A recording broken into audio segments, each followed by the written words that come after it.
ሳታስተውሉ በመደበኛነት የምትሰሯቸው አንዳንድ የግንዛቤ ስህተቶች ደስተኛና ጤናማ ግንኙነቶችን ለመፍጠር ሰዎች እኛ ችላ እንዲሉን የሚያደርጋቸው ምክንያቶችን ማወቅ እጅግ በጣም ጠቃሚ ነው። የመጀመሪያው ራስ ወዳድነት። ራስ ወዳድነት ሁልጊዜ የራስን ፍላጎት ማስቀደም ይገልጻል። ስለዚህ ራስ ወዳድ መሆን እንዴት ማስወገድ እንደሚቻል ወይም ስለ ራሳቸው ብቻ ከሚያስቡ ሰው ጋር መገናኘት የማይፈልጉ ሌሎች ሰዎች እንዴት እንደሚጋፈጡ ማወቅ በጣም አስፈላጊ ነው። ሁለተኛው አሉታዊነት። አሉታዊነት ሰዎች ችላ እንደሚሉን ምክንያት ሊሆን ይችላል። አንዳንድ ጊዜ ሰዎች ሁልጊዜ በሁሉም ነገሮች ችግሮችን ከሚፈልጉና ሁልጊዜ ቅሬታ ከሚያወሩ ሰዎች ጋር መሆን አይፈልጉም። ስለዚህ አሉታዊ ስንሆን ሰዎች ችላ ሊሉን ይችላሉ። አዎንታዊ ስንሆን ከአሉታዊ ሰዎች ይልቅ ስብዕናችን ያበራል። አዎንታዊነት በአካባቢያችን ያሉ ሰዎች ሁሉ ስለ ራሳቸው ጥሩ ስሜት እንደሚሰማቸው ሊያደርግ ይችላል። ይህም ወደ ደስተኛ ሕይወት ያመራል። ሌላው ትችት። ሁልጊዜ ለምትወዷቸው ሰዎች መልካሙን የምትፈልጉትንና ስህተታቸውን ያለማቋረጥ ትነግራላችሁ። ይህ እናንተ የሚገልጽ ከሆነ ደግ እና ጥሩ አመለካከት ነው። ነገር ግን ይህንን አስተሳሰብ መለማመድ ሌሎችን ከልክ በላይ ለመተቸት ይመራችኋል።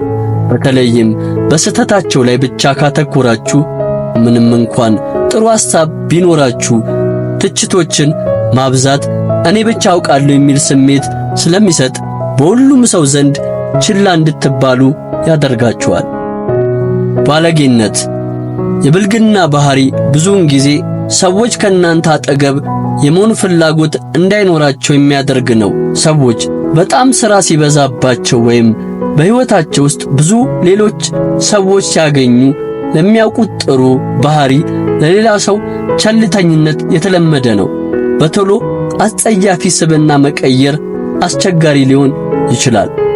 ግን በመሰረታዊነት በጣም አስፈላጊ ከሆነ ነገሮች ውስጥ ጥሩ ያልሆነ ቃላቶችን አለመጠቀም፣ ጠበኛ መሆንን ማስወገድ ዋና ዋናዎቹ ናቸው።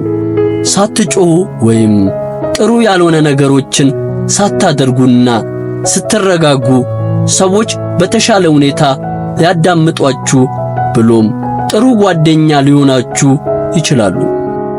ሌሎችን አለመስማት። ሰዎች እንዲሰሙሽ ስለ ራስሽ በጣም በማውራት ተጠምደሻል። ሌሎች የሚያወሩትን እየሰማሽ ሊሆን ይችላል። ነገር ግን ስለ ራሳችን አብዝተን ስናወራ የምናወራው ሊሰሙና ሊሰለቹ ይችላሉ።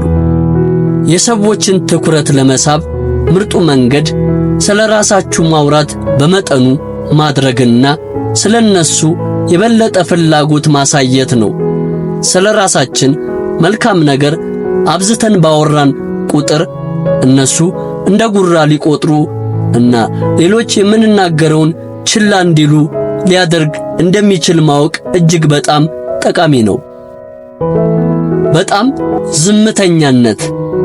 ዝም ስንል ሰዎች በተለምዶ ዝም ማለታችንን የሚገነዘቡበት ፈሪ ስለሆንን ወይም ምን እንደምንል ስለማናቅ ወይም ከልክ በላይ ጭንቀታም ስለሆንን ሊመስላቸው ይችላል።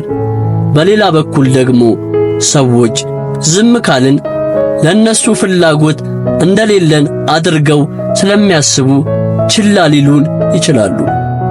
ሌላው ጉዳይ ሰዎች ከናንተ ጋር ለመነጋገር በሚሞክሩበትና በእናንተ አጭር ምላሽ ብቻ የምትሰጡ ከሆነ ሰዎች ከናንተ ጋር ለመነጋገር ጥረት ቢያደርጉ ጥሩ ስሜት አይሰማቸውም። እንዲያውም ከናንተ ሊሰማቸውና እንደገና ከናንተ ጋር ለማውራት ፈቃደኛ ላይሆኑ ይችላሉ። እንዲያውም እንደናንተው ሊሰማቸውና እንደገና ከናንተ ጋር ለማውራት ፈቃደኛ ላይሆኑ ይችላሉ። በተጨማሪም ርካሽ አትሆኑ። ማንም በሕይወታችሁ ልክ ዋጋ አይተምንላችሁም። እናንተ የሆናችሁትን ያህል ማንም የሚገባችሁን አይሰጣችሁም። ሰዎች የእናንተን ዋጋ መዝነው ነው የሚከፍሏችሁ።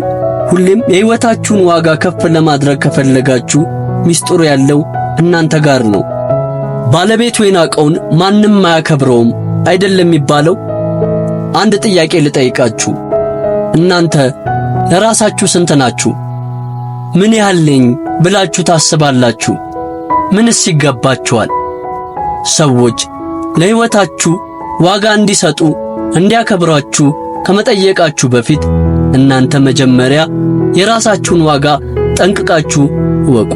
ዋጋችሁን ካወቃችሁ በኋላ በሚመጥናችሁ የሕይወት ልክ ተመላለሱ። በነገራችን ላይ ሰዎች እንዲሆኑ የምናስተምራቸው የምንፈቅድላቸው ራሳችን ነን። ራሳችንን ስንንቅ ሰዎች እኛን ይንቁናል። ራሳችን ባከበርነው ልክ ደግሞ በዛው ልክ ያከብሩናል። አሉታዊነት ሰዎች ችላ እንደሚሉን ምክንያት ሊሆን ይችላል። አንዳንድ ጊዜ ሰዎች ሁልጊዜ በሁሉም ነገሮች ችግሮችን ከሚፈልጉና ሁልጊዜ ቅሬታ ከሚያወሩ ሰዎች ጋር መሆን አይፈልጉም። ስለዚህ አሉታዊ ስንሆን ሰዎች ችላ ሊሉን ይችላሉ። አዎንታዊ ስንሆን ከአሉታዊ ሰዎች ይልቅ ስብዕናችን ያበራል። አዎንታዊነት በአካባቢያችን ያሉ ሰዎች ሁሉ ስለ ራሳቸው ጥሩ ስሜት እንደሚሰማቸው ሊያደርግ ይችላል። ይህም ወደ ደስተኛ ሕይወት ያመራል። ሌላው ትችት። ሁልጊዜ ለምትወዷቸው ሰዎች መልካሙን የምትፈልጉትንና ስህተታቸውን ያለማቋረጥ ትነግራላችሁ። ይህ እናንተ የሚገልጽ ከሆነ ደግ እና ጥሩ አመለካከት ነው። ነገር ግን ይህንን አስተሳሰብ መለማመድ ሌሎችን ከልክ በላይ ለመተቸት ይመራችኋል። በተለይም በስህተታቸው ላይ ብቻ ካተኮራችሁ፣ ምንም እንኳን ጥሩ ሐሳብ ቢኖራችሁ ትችቶችን ማብዛት እኔ ብቻ አውቃለሁ የሚል ስሜት ስለሚሰጥ በሁሉም ሰው ዘንድ ችላ እንድትባሉ ያደርጋችኋል። ባለጌነት። የብልግና ባህሪ ብዙውን ጊዜ ሰዎች ከእናንተ አጠገብ የመሆን ፍላጎት እንዳይኖራቸው የሚያደርግ ነው። ሰዎች በጣም ሥራ ሲበዛባቸው ወይም በሕይወታቸው ውስጥ ብዙ ሌሎች ሰዎች ሲያገኙ ለሚያውቁት ጥሩ ባህሪ ለሌላ ሰው ቸልተኝነት የተለመደ ነው። በቶሎ አስጸያፊ ስብዕና መቀየር አስቸጋሪ ሊሆን ይችላል። ግን በመሰረታዊነት በጣም አስፈላጊ ከሆነ ነገሮች ውስጥ ጥሩ ያልሆነ ቃላቶችን አለመጠቀም። ውድ ቤተሰቦቻችን ለዛሬ የነበረን ዝግጅት በዚህ አብቅቷል። በቀጣይ የተለያዩ አዝናኝ አስተማሪ ፕሮግራሞች መልሰን እስከምንገናኝ ድረስ ለቻናላችን አዲስ ከሆናችሁ ሰብስክራይብ፣ ላይክ እና በምንሰራቸው ፕሮግራሞች ዙሪያ ያላችሁን ሐሳብና አስተያየት በመጻፍ ቤተሰብ ይሁኑን እንላለን። መልካም ቆይታ።